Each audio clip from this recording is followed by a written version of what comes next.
有些楼娘老想问我说，过年了没要炸点燕子吃吃，火烧燕子倒是会整，那个白燕子要咋个整啊？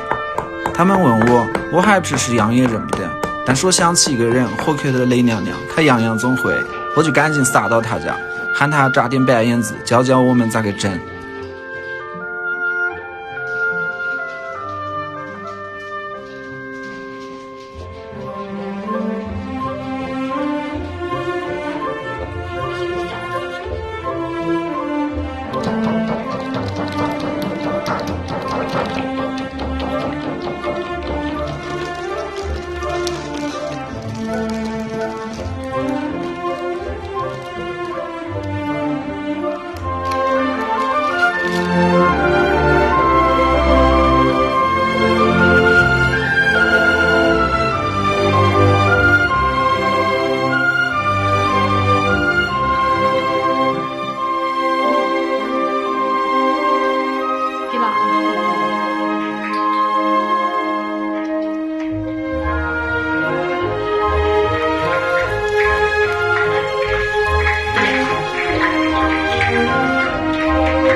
好。